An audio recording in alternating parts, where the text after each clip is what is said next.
on mute. I want to, as president, I'm Grace Lechtenberg. I think you all know me.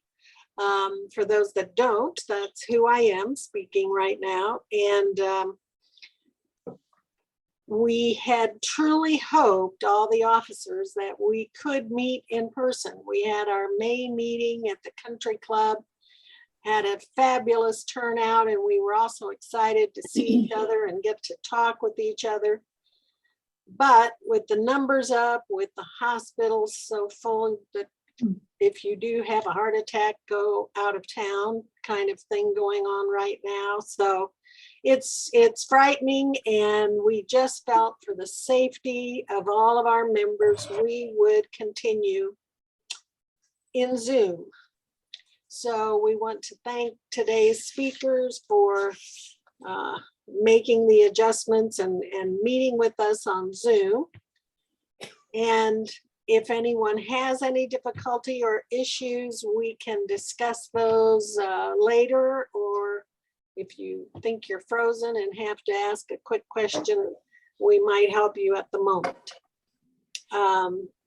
Kendall is here with us, and he wants to make a few announcements. So Kendall, our museum executive director, the screen is yours. Oh, thank you, Grace.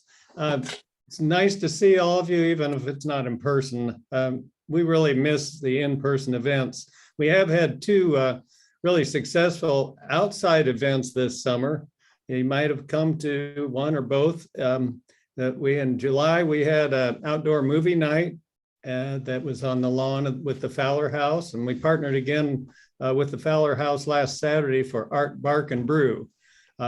It's the third Art, Bark, and Brew event that we've had. We had to postpone everything a couple of times, but it was very successful. We had over 150 people with their canine companions and 9 sponsors, including the main sponsor was the College of Veterinary Medicine. It was a great day. It was a really low-key, laid-back event with music by Fergus Daly Band playing the entire 3 hours, and food truck and beer and Art, Bark, and Brew. There was very little barking. It was nice and quiet. And then coming up, there are a couple of two events I want to tell you about. October 14th from 7 to 8, The Conservation of Paintings, Historical and Technical Discoveries is the title of a presentation. It's going to be on Zoom by conservator Barry Bauman. Barry has conserved as a pro bono in the past 12 or 13 years. He's conserved nearly 50 works of art and paintings in the Art Museum's permanent collection as a gift to our museum.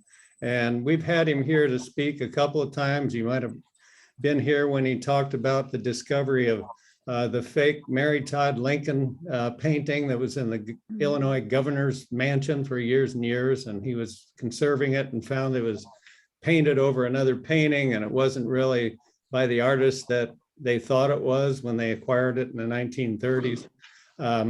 So this is going to be and he's a great presenter, so I hope you'll come to that by Zoom. You'll get more information October 14th. And then we have our annual members meeting. You're all members, so you'll all be invited. October 28th, 5:30 to 7:30 will be our annual members meeting. We're still hoping to have our board still thinking about having that as a live event, maybe a hybrid event, but with the COVID variants happening and the lack of immunizations in our community, it may have to go back to Zoom event. I hope not. At that annual meeting, we'll be presenting the Weil Award, which is the highest volunteer award for our art museum, and the Presidential Award, which is to a business or organization for their support. And the Art League gives their Exemplary Service Award at that meeting. So I know you'll all be a part of that. One final thing I want to announce is at the end of this year, I'm resigning my position as executive director. And I'm transitioning into being the campaign planning manager for the campaign for our new art museum that you've all been contributing to and saving up some of the Art League funds to help support that. And I appreciate all your support, and I look forward to continuing to work for you in a different role and to working for the importance of the Art Museum of Greater Lafayette. Well, thank you, Grace, and thank all of you.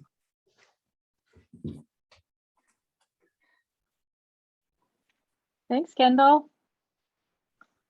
I'm Dawn Dilley, if you don't know me, and I'm the program chair again for this year. And so we have a new lineup of events for you, and they originally had been planned to be in person.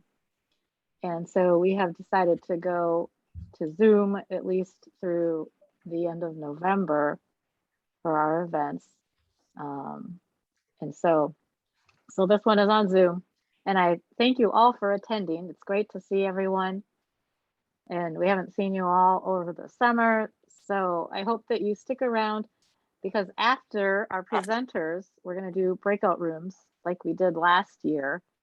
And what that means is if you're still here, I will put you into a virtual room with a couple other people and give you some time to chat, like you're sitting at the table where it's just you and your table, as if we were meeting in person.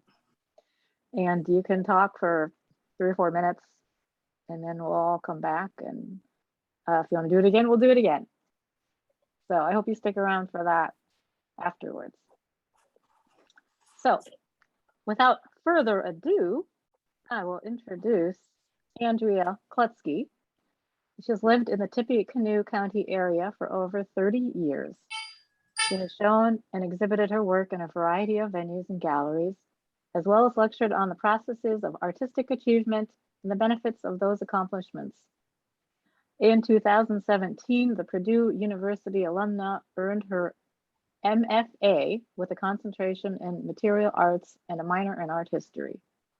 During her graduate years at Purdue, she taught ceramics, drawing, and art appreciation.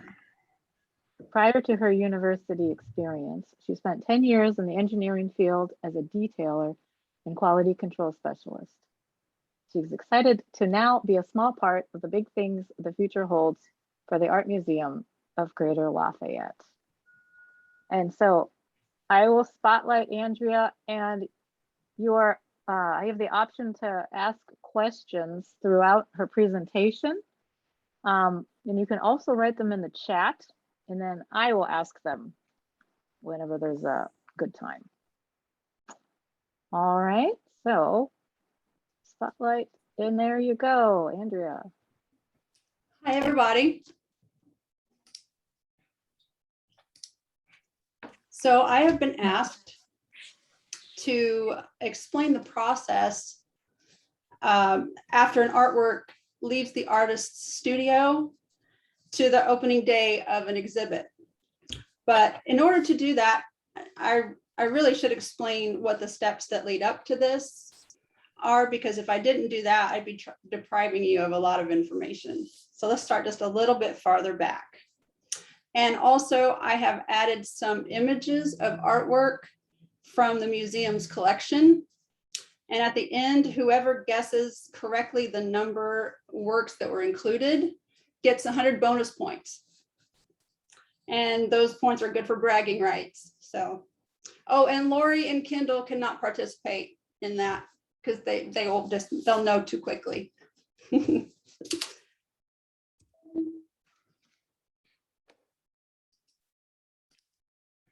Okay.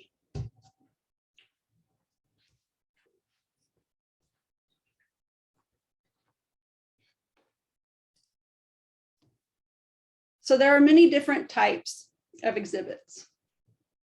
Installations, which are sometimes called environments, are when the entire space inside a gallery becomes one artwork. And then there are group exhibits, which are when more than one artist is showing their work. And then you have traveling shows, which are often focused on a specific theme or topic. And these can be rather expensive. And then you also have temporary exhibitions, They have a short duration, sometimes just one evening or up to a month or so. And then, of course, you have online and virtual exhibitions, and they have become very popular in the last year or so. And then there's also performance shows. But I'm going to focus on the last three here just for today. Solo exhibits. The solo exhibition encompasses the artwork of one artist within a space. So usually that artist prefers to show their most recent works.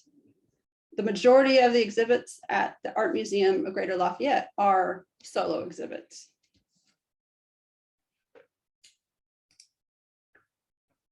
Here is an example of a solo show. This artist has works in both 2D and 3D. Notice the spacing of the pieces. They're not too close together. They're not too far apart, and the varying height of the works. It is unusual for this artwork to be so close to the floor or even setting directly on the floor. But in this case, it works well because it goes with the quirkiness of the artwork itself.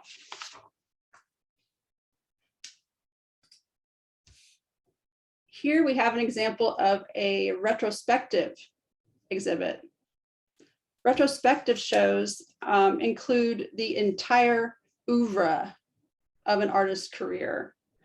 These shows illustrate all the phases of an artist's research and are typically arranged in chronological order in an artist's life. And this treats the viewer to the progression of the work throughout that artist's life. Here's one more example of a retrospective. This artist also had 2D and 3D works. And here notice the groupings and spacing of the work by media or by era.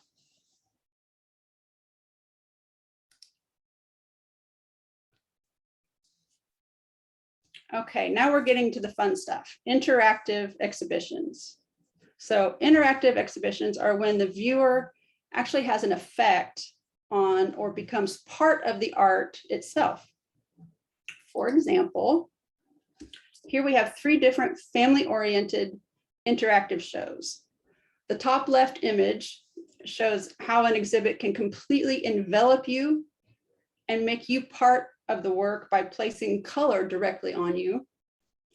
In the upper right, this exhibition uses sensors to track movement and shape and then mimic the two as if it were Lucille Ball and a clown.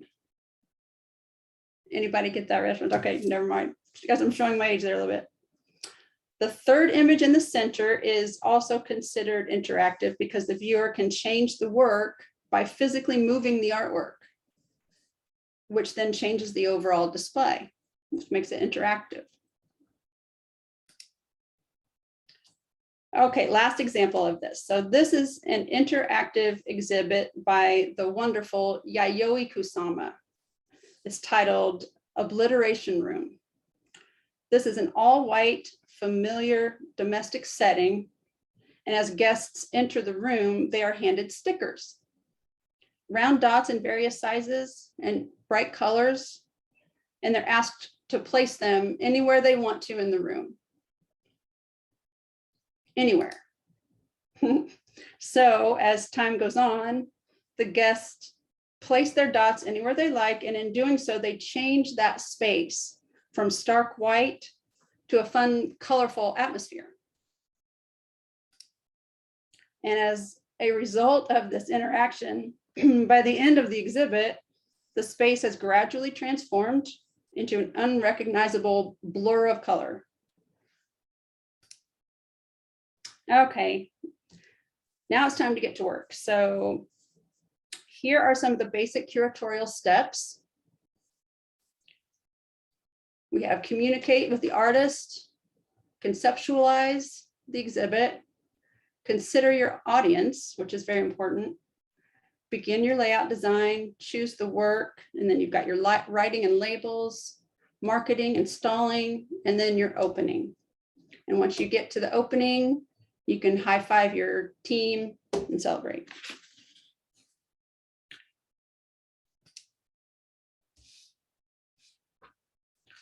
So first, communicate with the artist. Once your exhibition committee has agreed to invite a specific artist and that artist has graciously accepted, it's time to communicate with that artist.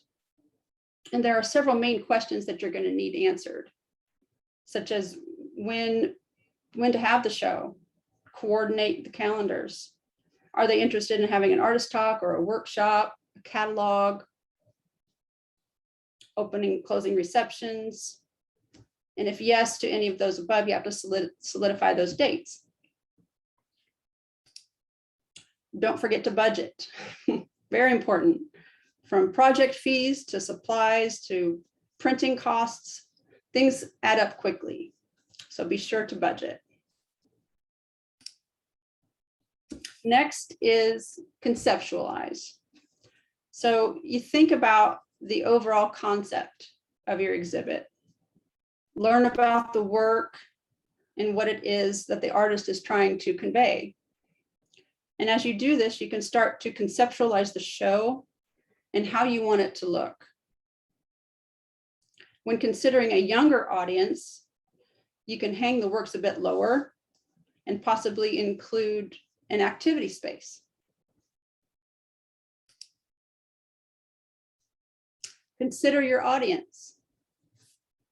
What should the audience receive from this experience? When you understand who the audience is, you can better communicate with the artists to let their work speak out to the public. Then you begin your layout design. A digital layout is started to help visually prepare the show. Decide if you will include any mobile walls. If so, where are they going to go? Decide on pedestal placement, if there's going to be 3D pieces. And you need to get to the nuts and bolts of your exhibition when curating an art show. What goes where? Some curators build 3D models of the gallery space and the artworks, while others use software. Next, you're going to want to meet with the artist if possible, usually in their studio. And then you can select which works you would like to exhibit.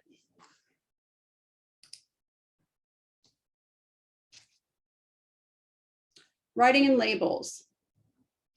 There is so much that you can do with text.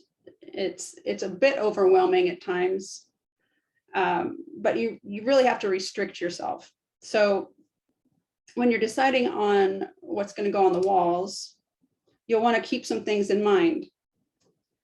Some of these restrictions include making sure that it's legible, making sure it's not too dull looking or too lengthy that no one wants to read it, but you also don't want to go overboard.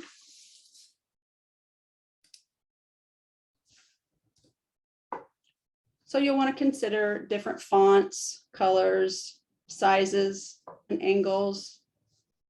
And then you'll need to just order them through your local printing company. Next, you'll want to start writing your labels. Ask yourself, what is it that you want the viewer to learn from the label? And a rule of thumb, nothing longer than 100 words.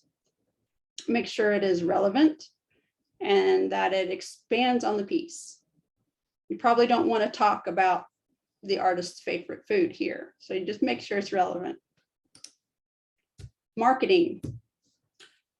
Publicity begins. Images are needed for the website and social media.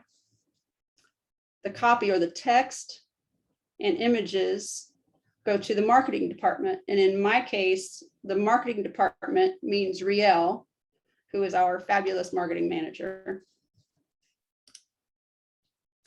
Other possibilities, you can reach out to local professors, teachers, and students and have them get involved in talks or tours or even workshops.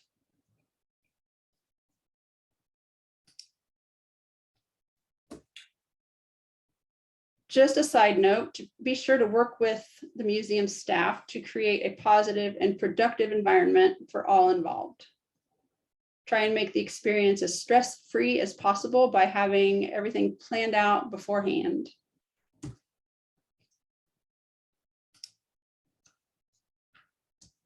Installation. So installing, you'll need some muscle for this.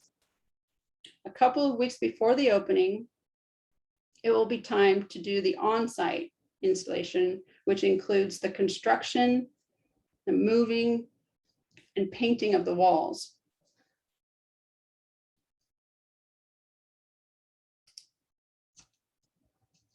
Included in the installing process is the takedown of the previous show.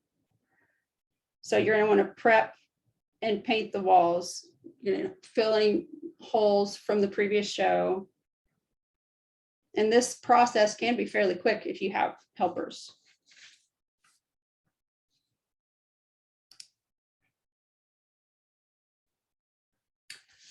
Next, the artwork arrives at the museum. If the work has been shipped, we have to unwrap everything and make sure that it is still in good condition and was not damaged in transit. Notice the gloves, and in this case, they're even purple. Next, we place all the artwork in its designated location on the floor according to the master plan. At this time, you will also want to place your pedestals if there are any 3D pieces that are going to be displayed.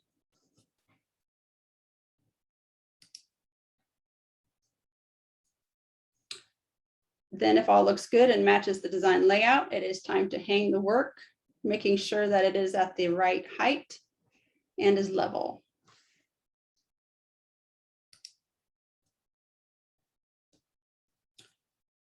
Remember all those labels that were made? Well, now is the time to hang those and make note of any that were smudged or damaged so that you can replace those before the opening. And these are usually placed to the right side of the work with small adhesive tabs.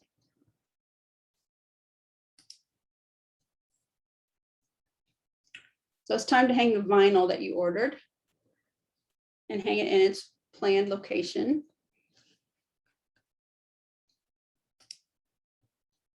Next is the curatorial gallery check, which is a walkthrough, basically inspecting every aspect of the exhibit, making sure that it's perfect for the open, making sure everything is level, secure, and aesthetically correct.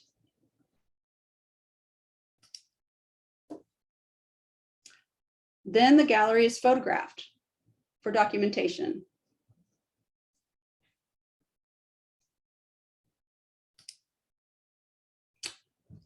If all is ready, it's time to open the doors. So these are just some additional options for your opening reception. You could have live music, offer refreshments if you want to. If it is a group exhibit, the artists should be near their work so that they can answer any questions or just talk about their work.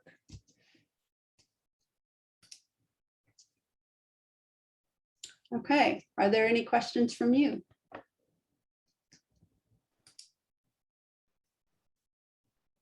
Thank you, Andrea. I'm going to unspotlight you right now. There we go. And everyone can change their view if they like. Do you want to keep screen sharing, Andrea? Maybe just to go back, you can always share again if you want.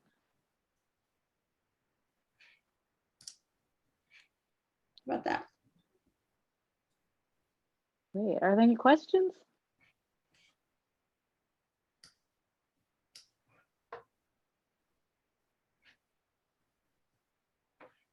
I think people are thinking right now.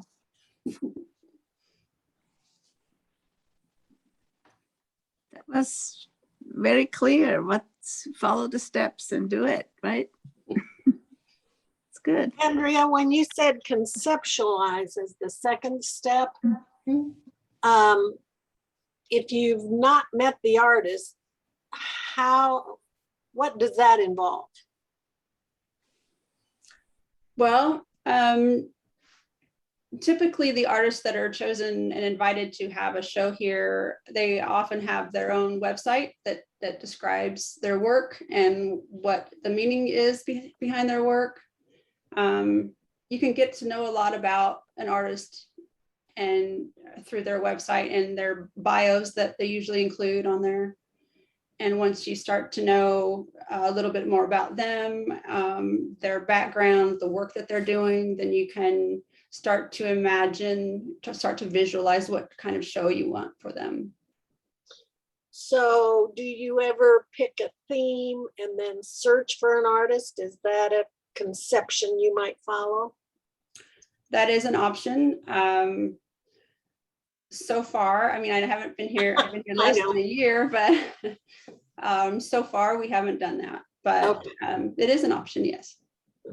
Thank you. Mhm.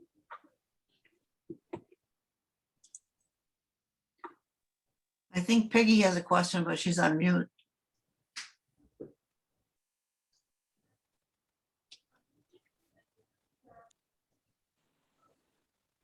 I have a question. Are there a lot of artists? I mean, are you swamped with people that want to exhibit? There are quite a few that would like to. We do not take solicited artists. So if someone were to call in and just say, I wanted to have a show, that's not our process. So we have to turn them down and explain the process to them. Our process is by invitation only. So we go out, we do research, and we find artists that are showing, and we invite them to have a show here. Good.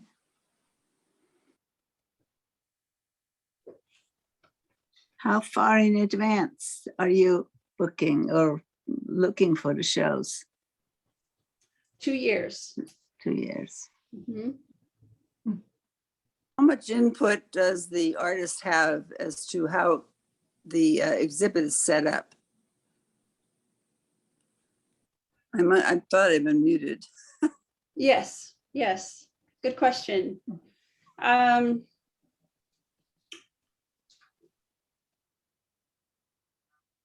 am working with an artist right now. Well, actually, her husband is the artist. It's a retrospective.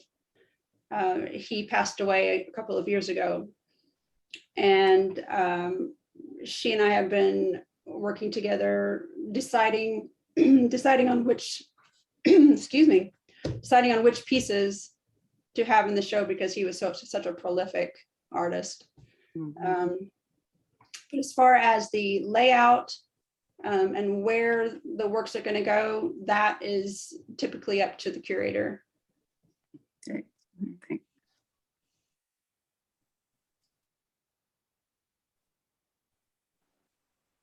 I didn't think about steps 1 through 7. I don't remember how many you had in the first place, but I didn't realize there was all of that went into it, which obviously it makes sense. But just like if you're just going to paint the wall, you don't just go up to the wall and start painting it. You have to do all this prep, and go out and look for the different colors and match them and look at the lighting and all this and check out your space. And so there's a lot that goes on. Yeah. Mhm. I have a question, Sue. Andrea, what's the role of the exhibitions committee at the museum working with you, and how does that work? Okay. Yeah. The exhibition committee they're all experienced in art in some way, whether they were art teachers or artists themselves. They're all artists themselves.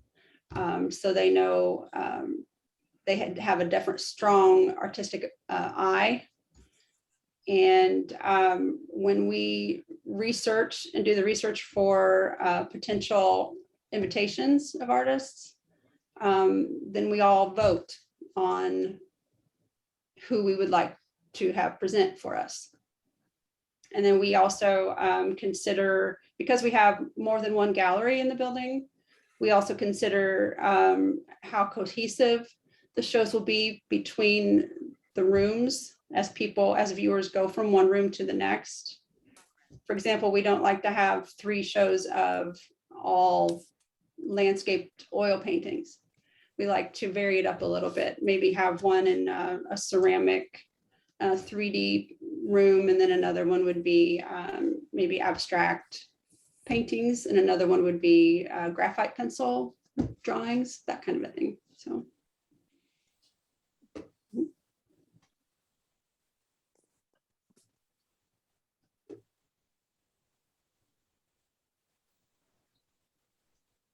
No, you have been here. Kendall.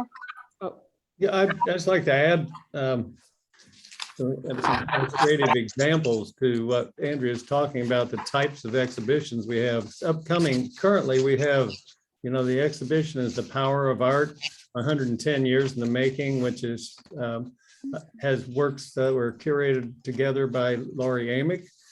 In our 3 galleries up here, works from our entire permanent collection and our history of 110 years. Includes the first one we collected in 1911, and the last one we collected in 2021. And many of the famous works in between. And then upcoming in December, we're opening I'm not sure if this, Andrea, is an installation. There'll be a solo show by Andrea Klutzke. Is that going to be an installation in the McDonald Gallery? No. Okay. That'll be close. It will be close, yes. It's kind of like partially in the center of the room, there will be somewhat of an installation, but there will also be 2D pieces on the walls. So. And in the accompanying that in the East Gallery will be a retrospective of work by Jim Farringer, who passed away a couple of years ago, with works from every period of his life, which is, as she explained, a retrospective. And then the new artist show that you all sponsor and you all organize, that's a group show, a big group show, because we usually have 200 to 300 entries and select 100 for the show. Of course, if it's going to have to be virtual again, I guess there won't be any limits.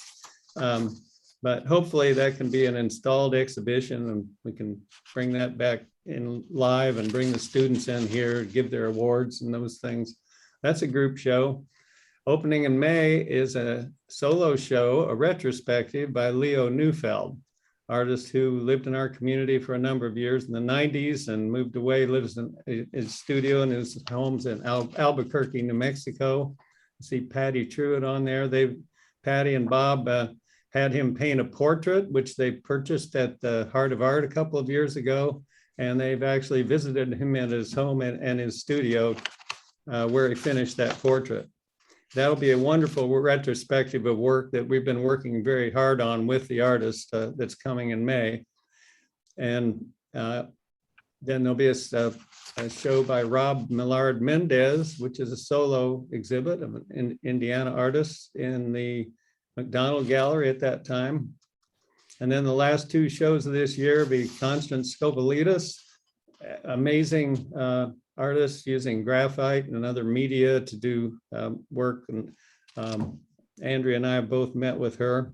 She's an Indianapolis artist and works in the Stutz buildings where all the studios are in Indianapolis. She has a studio in there. And Kira Enriquez, a ceramic artist. So that'll be a 3-dimensional show, another solo show with a lot of pedestals. Miss anything? Well, I just thought those be good, what we're going to do with your examples of the types of exhibitions that are coming up. Any more questions?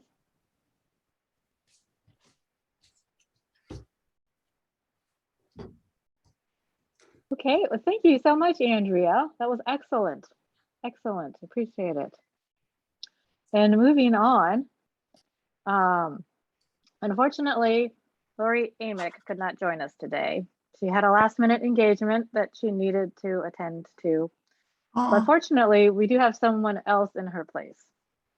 Our second guest speaker was born and raised here in Lafayette.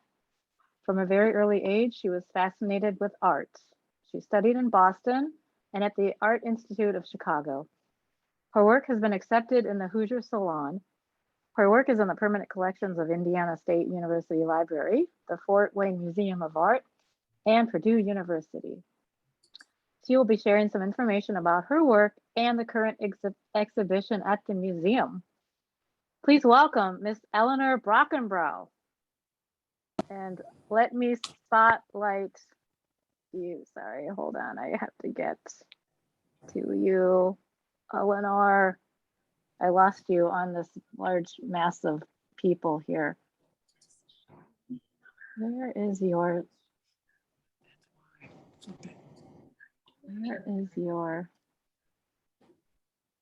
No, don't do it.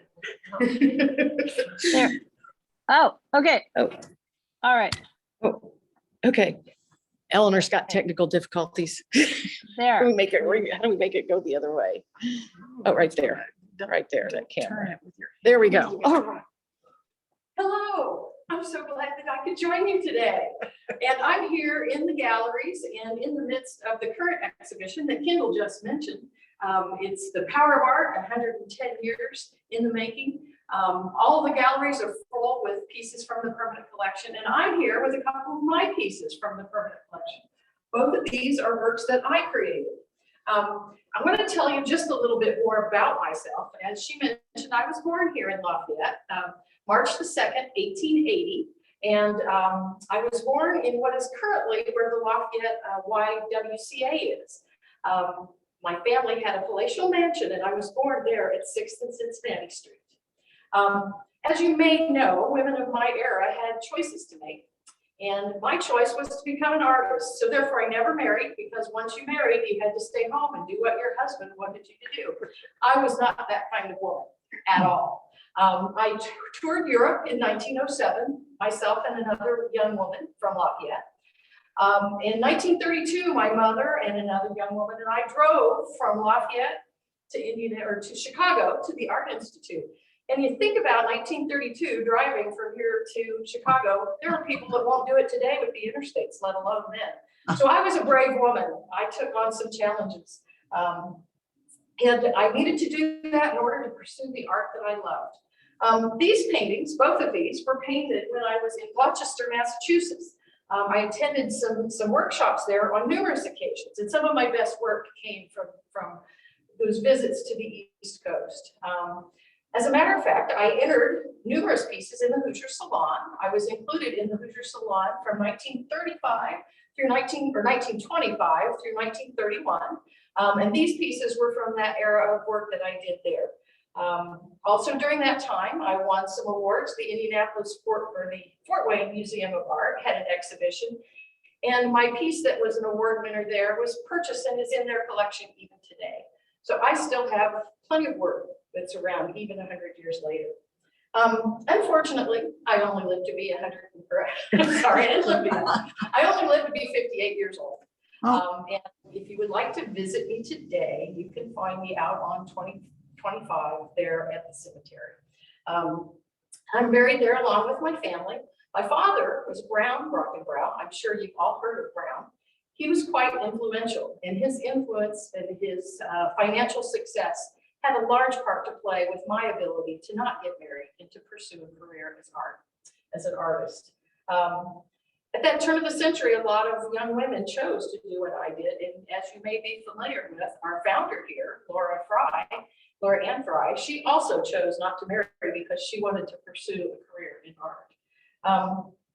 So these two pieces that we have here, I did when I was out in Massachusetts. And as artists are wont to do, I was working away and finished one piece, and we'll go around to the other side, but I also painted on the other side of those paintings. So we have them exhibited here so that you can see both sides of them. In addition to these pieces, There are 145 pieces in this exhibit, and 15 of them were in the collection when I became president of the board of directors in 1929. So the first woman president of the Art Association Board of Directors, that's me. So I'd like to share a little bit about the first painting that we collected, and it's around the corner. So.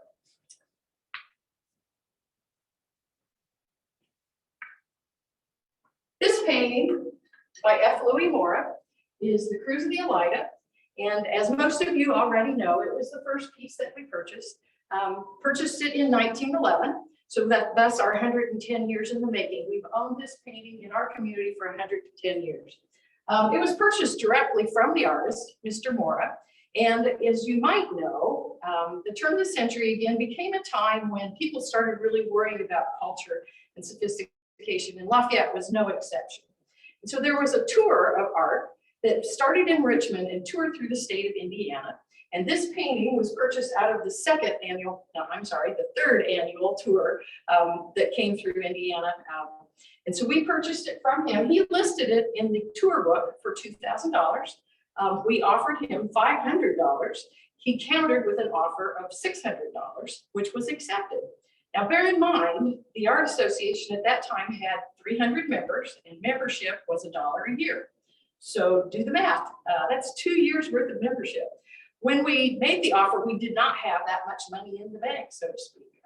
So the nice part was we were only the second stop on the tour. So the painting continued on through the rest of that year before it came back home here to Lafayette. And during that time, with a couple of nice little nudges from Mr. Mora, we managed to raise up the rest of the money to finish that $600 purchase. Now, Mr. Mora is a fascinating man from the standpoint that he kept a diary for most of his life. They were little pocket diaries, and there was one day on each page, and there was a book for each month. And I envisioned him carrying these in his breast pocket. And he would make a little entry on every day. For over 20 years, he did this. And the phenomenal thing is that the Smithsonian has scanned and digitized all 20 years of those diaries. So we can go in and read in his actual handwriting what he thought about when he was making the art. So this piece in particular, in his diary, he talks about making the frame. And I know you've all seen this. It's over 7 feet tall, darn close to 8. And in his little diary, we have a copy of it here. He shows himself standing on a barrel, gilding the frame. And his comment says, "Breaking union laws, regilding the big frame." So all of this is in his own words. We know about a lot about this painting. He talked about 4 or 5 days he went on a cruise with his brother-in-laws, and these are his brother-in-laws that he depicts in the painting here. So that's the little bit of the history about the first painting we collected. Now the fun part is this painting is the most recent piece we've collected, which is also by F. Louis Mora. And the fun part, again, we can go back to his diaries and read about when he was in France or in Spain. He painted this in Spain. And with a lot of research, we found pretty much the day that it was painted.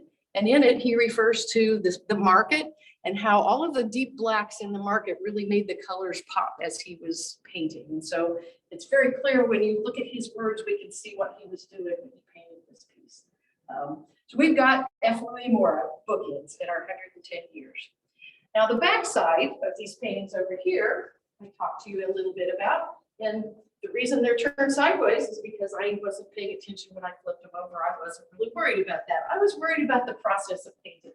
So we've got 2 paintings on the back, and quite frankly, I think they're lovely paintings, and it's really nice for them to have an opportunity to be seen because most of the time they're hidden back against the wall or in the permanent collection room. So it's a fun thing to get to see these. And you might wonder about why we have this other painting here.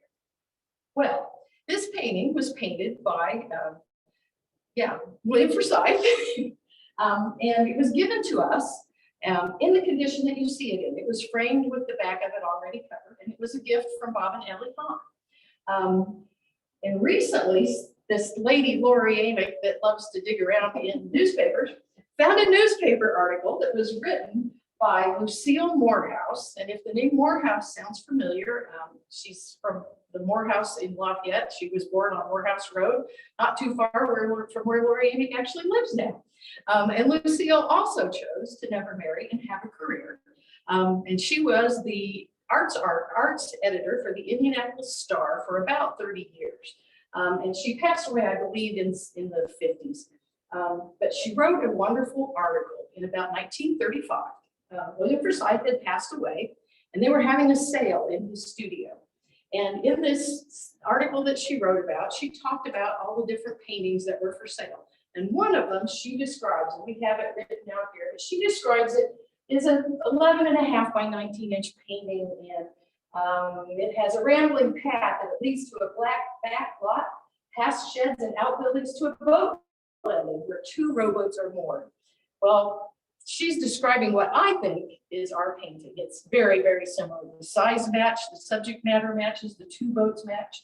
She goes on to say, on the back of this picture, I found the loveliest water view, a stream, limpid and serene, that widens in the foreground and leads the eye back between tree-fringed banks to a cluster of village houses.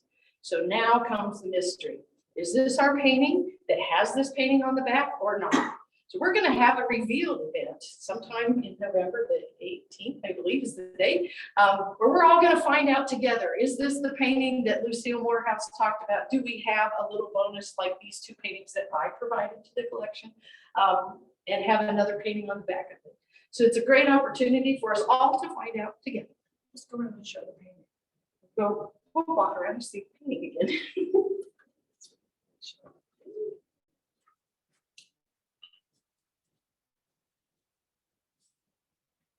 And here we go.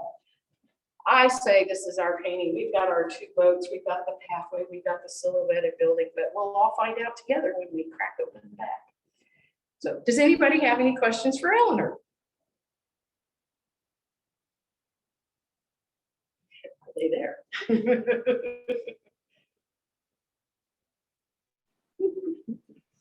We have to let people unmute themselves and think of questions. Okay. I have a question. Go ahead. Yes. Is Eleanor Brockenbrough aware that the Cruise of the Alida was also bought when they collected a penny from all the school children when they were buying it? I'm not aware of that story. Now, I've heard a similar story that's actually for the painting that we have in the other room, the Whistling Boy. And there's newspaper stories about them collecting money from the children to pay for Whistling Boy. I have not found such things about the Cruise of the Alida, but that does not mean it's not true. I just haven't found that. They all paid a penny as far as that goes. Awesome. The one thing that Lorie has found repeatedly as doing more and more research into the collection, it truly is a community collection. Time and time again, we find stories like that and things like that where community members have given us the paintings or donated funds to get the paintings. So it really, truly is 110 years of a community's collection. Any other questions?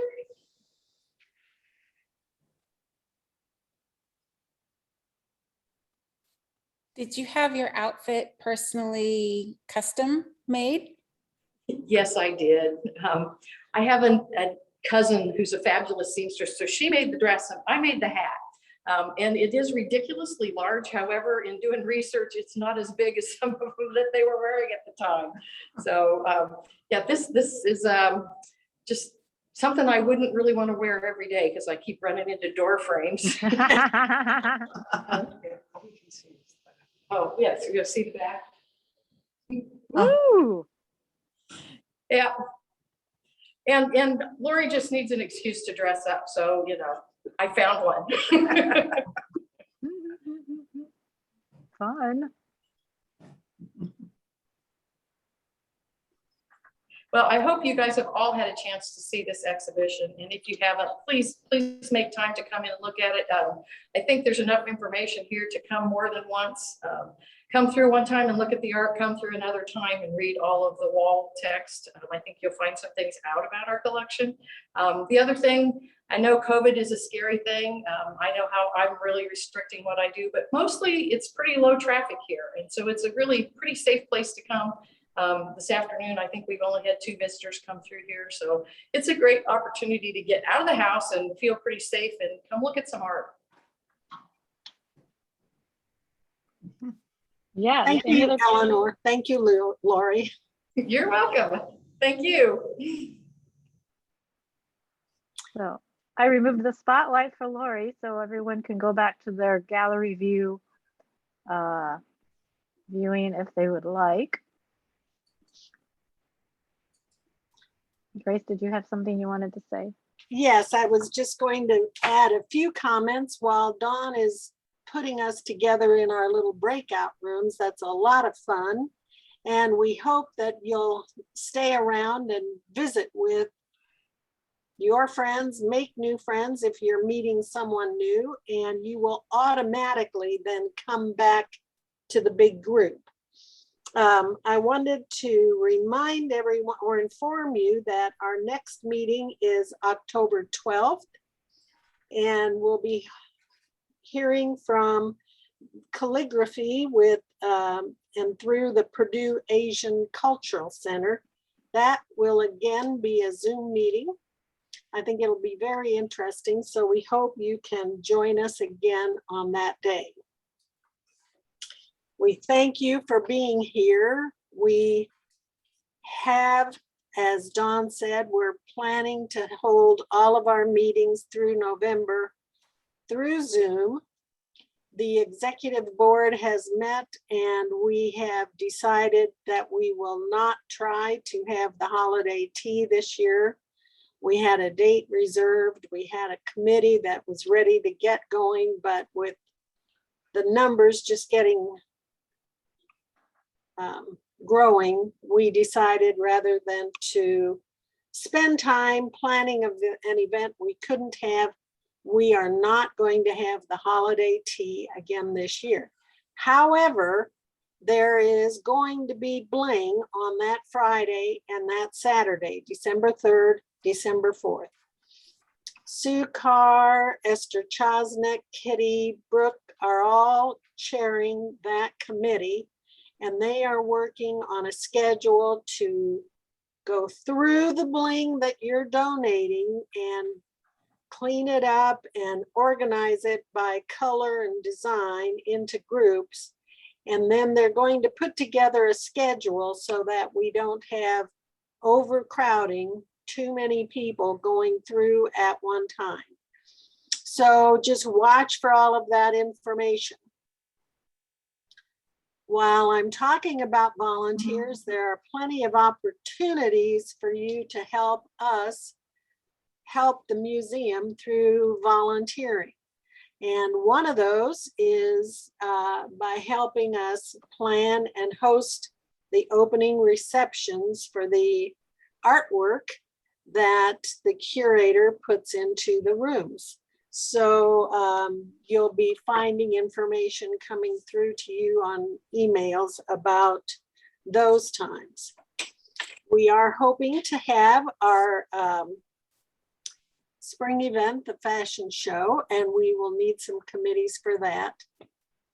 Andrea and Kendall both mentioned the new artist show, and we are going to have that again. We hope to have digital registration, but we really want to have the artwork in the museum, and that is the plan for now, so that these local high school students can see their artwork in the museum. So we'll need help. If any of you have a desire to help with any of those, let me know. And we'll have sign up opportunities throughout the year for that. So I think Dawn might be ready to transfer us. Thank you that came today. Thank you, Andrea. Thank you, Lorie. I learned a lot today and I appreciated the program. Thank you, Dawn, for putting it together. You're welcome. We have a small gift for both of our presenters. It's a gift certificate to Artists Own, and I will mail those to you. And so with that, did somebody have a question? May I make a comment? Sure, Trudy. I'm so pleased that Kendall is taking on the new project because he has been in it and we have been thinking about that new museum by the river for at least 40 years. Do you remember all those ideas that different people had? And maybe it will come to fruition. That'd be great. Started in 1978 when the Even- architect Dennis Wishmeyer was doing his thesis architectural work at Ball State University and designed an art museum on the Wabash River here, created a model, created all the drawings for it. And we had him in a show here a few years ago with some of that background. So yeah, it's been a dream for that long. You think we'll survive it? We'll live that long? Oh yeah, I'm planning to. How about you, Trudy? Yeah, well, so far Okay. so good. Okay, so I will bring Okay. everybody out into Thank- the rooms and you can introduce yourself if you don't know everybody. And an icebreaker question could be say something that you learned about from today's presentation or something that was interesting to you. And we'll do 4 minutes. And when we return, we'll know how many of the pieces were in the museum from Andrea's talk, right? oh, that's right. Okay, Yeah. so you'll want to come back and get the answer. That's right. And so if you have the, if a window pops up that says join the room, then click it. I think it's automatic that it happens, but click join the room and then I'll give you that countdown after the 4 minutes and then you can come back to the main room. All right. And if you get lost, then just log out and come back in. Okay. There we go.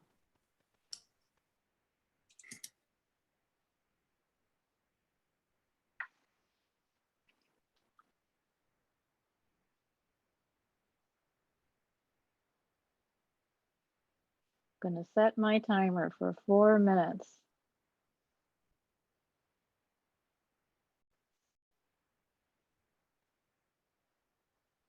Hello, here's our room. So I see Patty and gift shop manager, which might not actually be somebody, and Mary Jo and Jan Note. Anybody there? I'm here all by myself.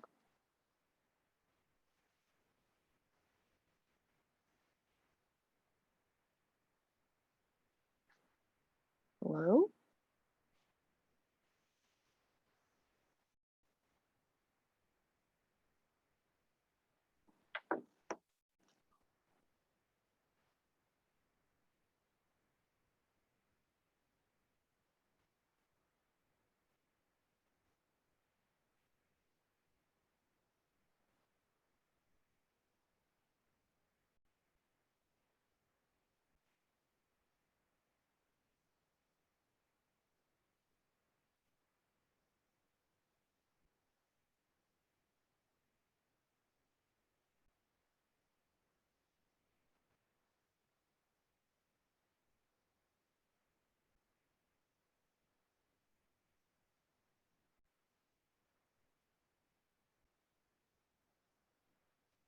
Hello?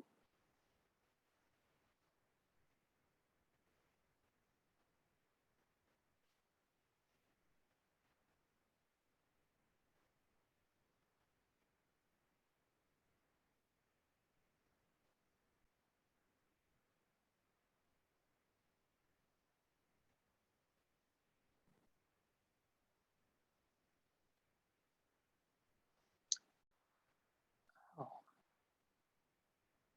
Guess I'm with